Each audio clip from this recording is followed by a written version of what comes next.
First of all, very good morning to all of you. This is Yogesh Goswami, and now we will discuss about RPSC first grade school lecture history exam solution. So let's begin with question number first. तो पहला question इसमें आया था, हिंद चीन के भविष्य को लेकर बनाए आयोग के सदस्य देशों में कौन सा देश नहीं था.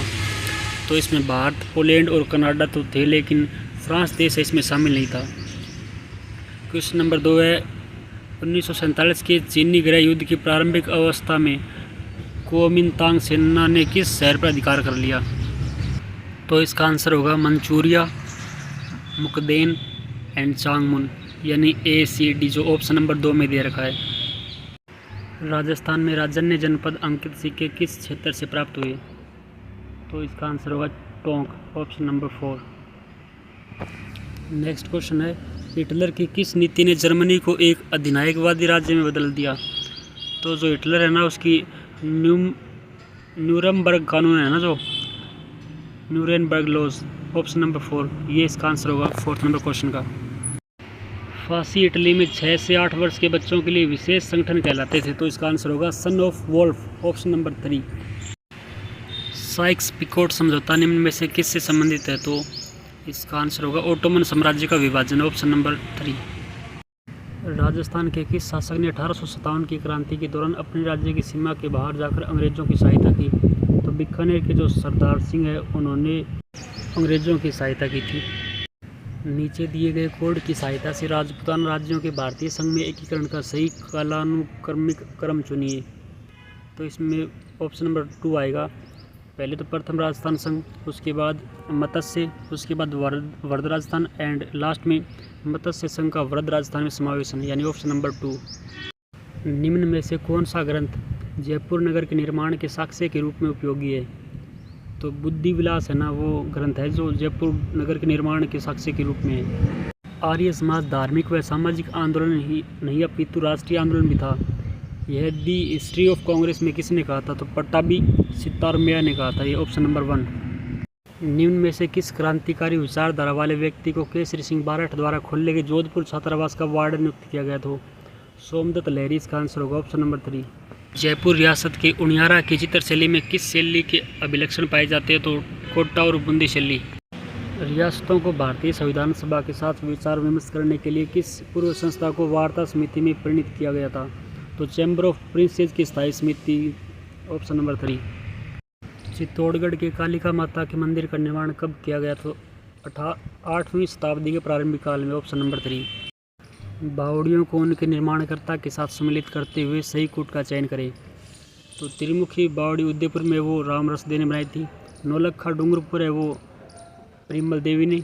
रानी जी की बावड़ी है वो नाथावत ने. और चतरा दाबाई की बावड़ी है जो भिखाजी ने, यानी इसका आंसर होगा ऑप्शन नंबर 4. संचार में बाधाओं के प्रकारों को उनके विवरण से मिलाइए. तो भौतिक बाधा है, उसमें आएगा शोर एवं तापमान जैसी परेशानियां. मनोवैज्ञानिक बाधा इसमें होगा संचार में तनाव, चिंता या भय. भाषाई बाधा अस्पष्ट शब्दों या जटिल शब्दावली का उपयोग.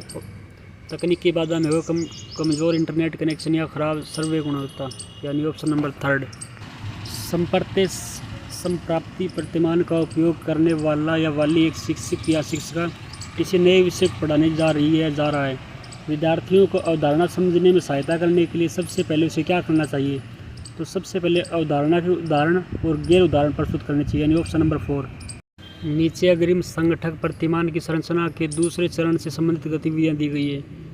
ध्यान बनाए रखना, सामग्री प्रस्तुत करना, सीखने की सामग्री के तार्किक क्रम को स्पष्ट करना, संगठन को स्पष्ट करना. और सबसे पहले आएगा इसमें सामग्री प्रस्तुत करना, उसके बाद सीखने की सामग्री के तार्किक क्रम को स्पष्ट करना, उसके बाद ध्यान बनाए रखना और लास्ट में संगठन को स्पष्ट करना, यानी ऑप्शन नंबर 2. एडलर डेल ने अनुभव के शंकु को निम्न में से किस सातत्य पर दिया है. तो इसका आंसर होगा प्रत्यक्षता से अप्रत्यक्षता की ओर, ऑप्शन नंबर 4. निम्नलिखित में से कौन सा बिंदु सहकारी अधिगम की आधारभूत मान्यताओं में सम्मिलित नहीं है. ऑप्शन नंबर 4 यह मान्यता है कि बच्चे पारंपरिक कक्षा स्थितियों में उपलब्ध प्रतिस्पर्धात्मक वातावरण में बेहतर सीखेंगे. तो ऑप्शन नंबर 4 इसका आंसर होगा. शैक्षिक प्रौद्योगिकी की सॉफ्टवेयर उपागम का मुख्य केंद्र होता है. तो मनोविज्ञान और समाजशास्त्र के सिद्धांतों के उपयोग पर। Option number 4 is the right answer of this question. निम्नलिखित में से कौन सा एक कंप्यूटर सहायक अनुदेशन का लाभ नहीं है? तो ऑप्शन नंबर फर्स्ट विलंबित प्रतिपुष्टि या डिले फीडबैक, ये होगा इसका आंसर। इसमें से कौन सा हार्डवेयर का उदाहरण नहीं है? तो इसमें अभिक्रमित सामग्री या programmed material, option number 4।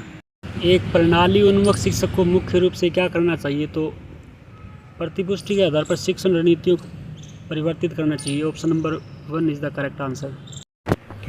Computer सहायक अनुदेशन के संदर्भ में निम्नलिखित में से कौन सी मान्यता प्रासंगिक नहीं है? प्रत्येक अधिगमकर्ता एकल विधि द्वारा लाभान्वित हो सकता है, option number 1 is the correct answer. Periplus of the Erythraean Sea पुस्तक पर ध्यान दीजिए और नीचे दिए गए कोड की सहायता से सही विकल्प का चयन कीजिए। तो इस क्वेश्चन का आंसर होगा, इस पुस्तक से प्राचीन भारतीयों की सामुद्रिक गतिविधियों के ज्ञान की जानकारी मिलती है। एंड इस पुस्तक से प्राचीन भारत के बंदरगाह और सामुद्रिक व्यापार की जानकारी मिलती है, यानी ऑप्शन नंबर 2 एंड 3 जो कि है ऑप्शन नंबर फर्स्ट में, यानी 26 का आंसर होगा फर्स्ट नंबर क्वेश्चन। निम्नलिखित में से कौन सा या कौन से युग्म सही सम्मिलित है? तो इसमें आंसर आएगा केवल सी। राजशेखर ने काव्य मीमांसा लिखी थी, यानी ऑप्शन नंबर सी ओनली। किस ग्रंथ में कन्नौज के राजा यशोवर्मन की विजयों का महिमा बताई गई है? तो इसका आंसर होगा गौडवह, यानी ऑप्शन नंबर 4। अरिकमेडु पुरास्थल के संबंध में कौन सा या कौन से कथन सही है? तो सर मार्टिन व्हीलर ने उत्खनन किया था। यहाँ से हमें भारत एवं रोमन साम्राज्य के मध्य व्यापारिक संबंधों की जानकारी मिलती है। यहाँ से रेड टाइन एवं एम्फोरे मर्दबांड प्राप्त हुए। तो option number 2 A B C तीनों इसमें सही है। बिंबिसार के शासनकाल में व्यवहारिक महामात्र किसे कहा जाता था? तो न्यायाधीश को कहा जाता था, option number first is correct. Chandragupta Maurya के विषय में एकमात्र अभिलेख साक्ष्य किस अभिलेख से प्राप्त हुआ? तो गुजरात के जूनागढ़ अभिलेख से, ऑप्शन नंबर 3। सम्राट अशोक ने नेपाल के किस नगर का निर्माण करवाया था? तो ललित पाटन का, option number first is correct. And मौर्यकालीन गुप्तचर को एरियन ने किस नाम से संबोधित किया? तो इसका आंसर होगा ओवरसियर, ऑप्शन नंबर 3। सिंधु घाटी सभ्यता में स्तंभ के पालिश युक्त पाषाण खंड किस स्थान से मिली है? तो धोलावीरा, ऑप्शन नंबर फर्स्ट।